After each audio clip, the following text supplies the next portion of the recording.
አንጎላችሁ ከሰውነታችሁ ውስጥ ወጥቶ ቢቀመጥና ሙሉ ደም ቢደርሰው ኮንሺየስነስ የሚኖር ይመስላችኋል? ማለትም እኔ የሚልና የሚያስብ ስርዓትና ማንነት ይኖረዋል የሚል ጥያቄ ከዚህ በፊት ተፈጥሮባችሁ ያቅ እንደሆነ አላቅም። ከዚህ በፊት ግን በቲዮሪ የተቀመጡ ሀሳቦች ነበር። ነገር ግን ከሰሞኑ ይሄ ነገር በኤክስፐሪመንት ተሰርቷል። አንዳንድ ህጻናት ላይ በጣም በቀላሉ ለማከም የሚያስቸግር ኤፒሌፕሲ የምንለው ማለትም ከአንጎል ጋር የተያያዘ ህመም ያጋጥማቸዋል። ይህንን ለማከም ሳይንቲስቶቹ ያረጉት ነገር ሁለቱን የአንጎላቸውን ክፍል በግራና በቀኝ ያለውን ማለያየት ነው።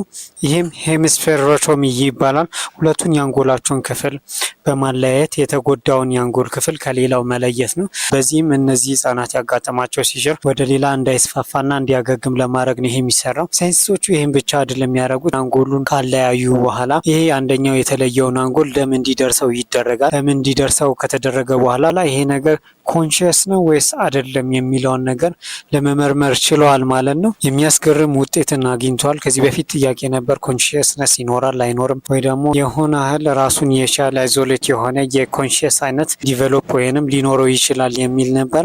ኤፍኤምአርአይ በሚባል መሳሪያ ይሄ የተለየውን አንጎልና ያልተለየውንም የአንጎል ክፍል ወይንም ስፌር ለመመርመር ችለዋል ማለት ነው። በሚመረምሩበትም ወቅት የአንጎል ኔትወርኮች ሰላም ናቸው፣ በስርዓቱ ነው እየሰሩ ያሉት። ሲቀጥል ደግሞ ኮር የምንላቸው ሰባቱ ኔትወርኮችም ወይንም ክፍሎችም በሰላም ነው እየሰሩ ያሉት።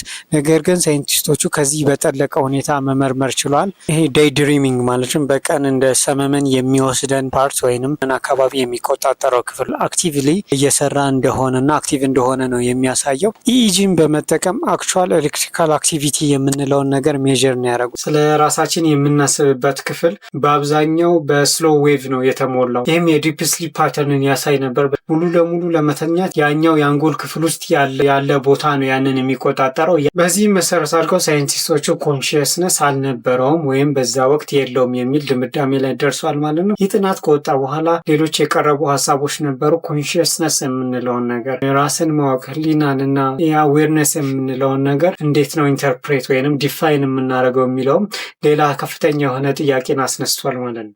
እዚህ ከዚህ ጋር የተያያዘ ሙያ ላይ እና ዘርፍ ላይ ያላችሁ ሰዎች ደግሞ የበለጠ ደግሞ በደንብ አብራርታችሁ ብትሰሩልን በጣም ደስ ይለናል።